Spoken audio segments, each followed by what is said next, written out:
Straight ahead on Oregon's News at 7. The Albany man accused of killing his wife appeared in court today. Hear how his neighbors are reacting. And the life of a slain 23-year-old college student remembered today. What's next for the person in custody for his murder?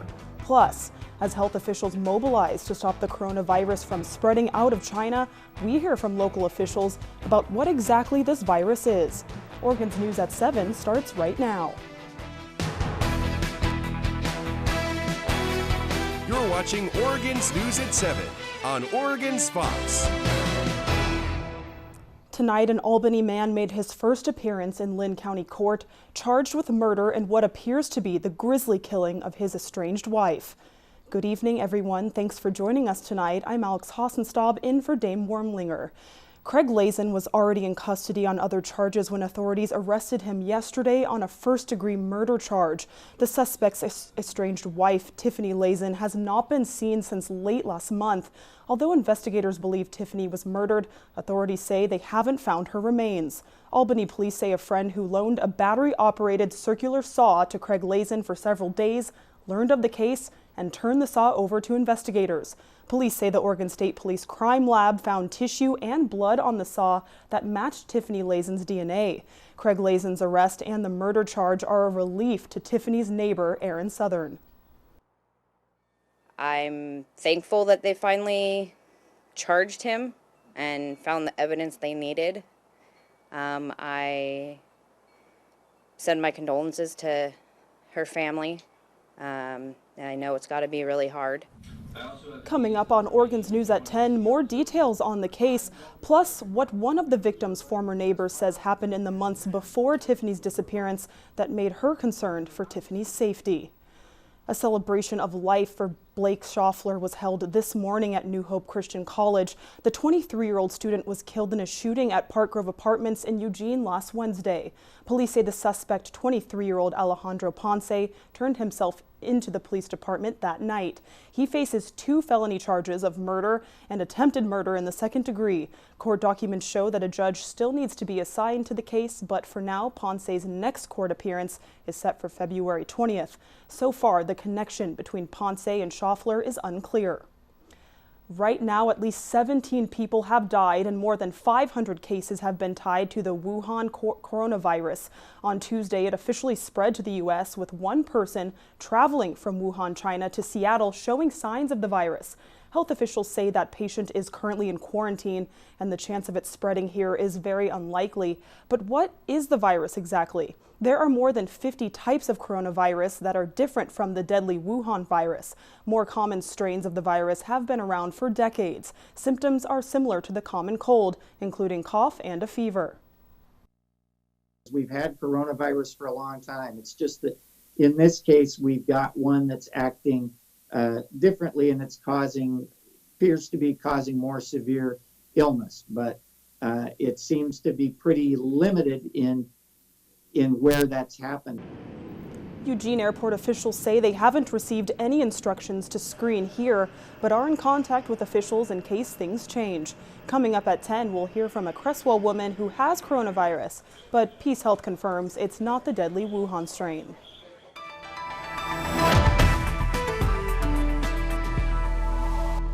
It's time now for a first look at your forecast. Nothing too exciting to report out there today, but let's head over to meteorologist Travis Knudsen to see if there's something we should keep an eye out for. Travis. Well, we do have some stronger showers in the forecast, though today we had some rain. It was just of the lighter nature. In fact, rain totals pretty minimal. The coast saw over 1/4 of an inch for most spots, but the inland valleys just a few hundredths of an inch. Tomorrow, however, we'll see some more readily available moisture move its way into the area, particularly tomorrow evening and tomorrow night. But for tonight, we'll see clouds overhead and a little bit of moisture, a few sprinkles here and there. That'll keep our temperatures from cooling off too much. So expect those low temperatures in the upper 40s to right around 50 degrees. Tomorrow, highs will be in the upper 50s, which is pretty warm for this time of year, but we have a cold front on the way that'll cool things right back down again. I'll tell you when it swings through the state coming up here in just a couple of minutes. Alex?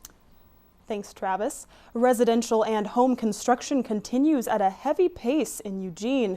Building and permit department managers say they're happy with the results. Tom Adams has a breakdown of some of the data tonight. Eugene's Building and Permit Services Office had another banner year in 2019. Managers issued just short of 800 building permits for multifamily and single-family housing units. What we're really seeing is a continued trend towards increasing the housing number. Kay says the strong economy continues to drive the construction business. Supply and demand, but I would say that, there has been a lot of discussion about the need for additional housing in Eugene, and so that drives it. Projects that got underway included Gordon Lofts, the 127-unit apartment building as part of the 5th Street public market expansion, and there were others. Ferry Street Manor, which is a 50-unit apartment building on the east edge of downtown. Along with the residential action are 2 landmark projects at the University of Oregon campus, Phase 1 of the Knight campus and the rebuild of Hayward Field, aided by staff engineers from the Eugene Permit Center. To help, like I say, troubleshoot if there's things that come up in the field or questions that come up during the building permit review process. And by the way, both of the U of O projects are set for completion in mid-2020.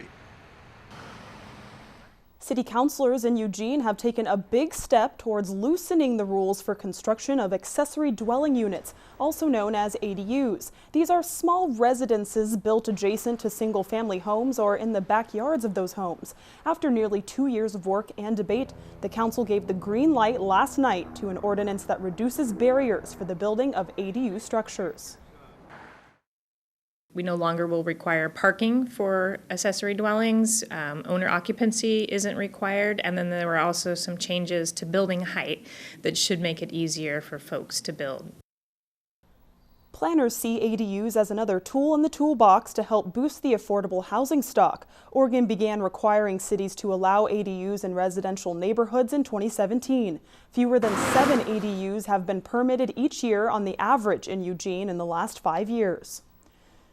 Merge like a zipper, a common phrase, but ODOT says most people aren't doing it. For a refresher, take a look at this.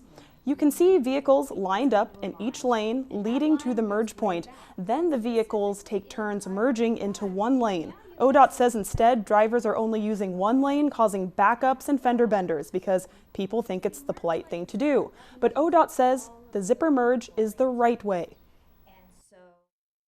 I can say it's not common here, and we want to get it to be common because it's really much more polite to use all the space and take turns than to just line up. ODOT says it's starting the last phase of the I-105 Willamette Bridge project in the next few weeks, a perfect time to practice the zipper merge. There are also some lane closures at the Beltline Delta project. Applications are open for new apartments at the old bank building in Cottage Grove. Earlier today, I got a sneak peek at the progress and found out why this century-old building is getting revitalized. It was appliance delivery day Wednesday at the historic bank building in Cottage Grove.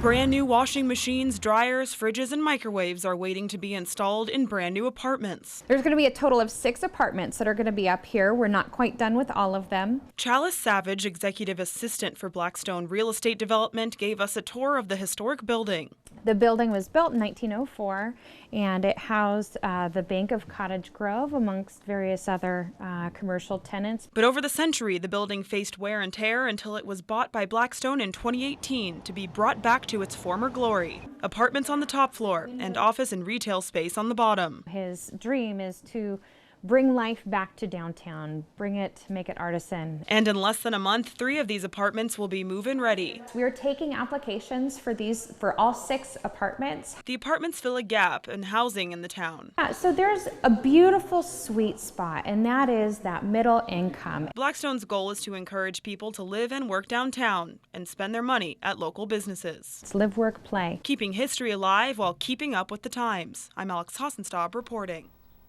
The new apartments will be open for the public to tour at an open house on January 31st during Cottage Grove's Art Walk.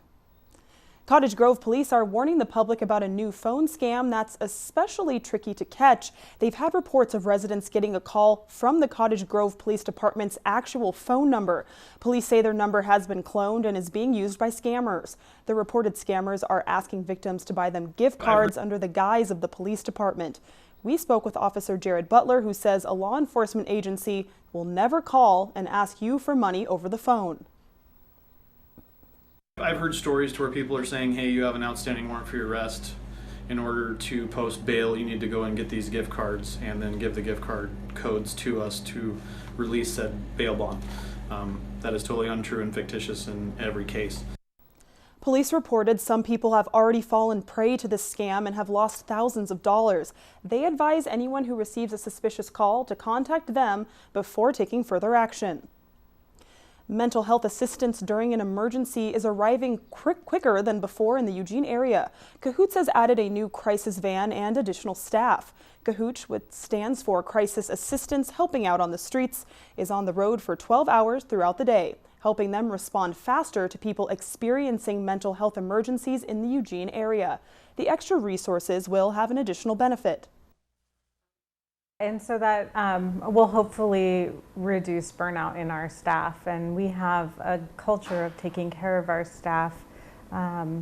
We have what we call our debrief culture. So we like to make sure we check in with people. Gillespie tells us Cahoots responds to an average of 17% of all non-emergency calls in the Eugene and Springfield area. Currently, Cahoots is also in need of donations. They're looking for clothing to help keep people warm during the winter. Items including gloves, warm pants, blankets, and tarps. Coming up on Oregon's News at 7, a bunch of big cats finally get some freedom after being locked away for almost 2 years. More on that, plus your full weather forecast with Travis Knudsen.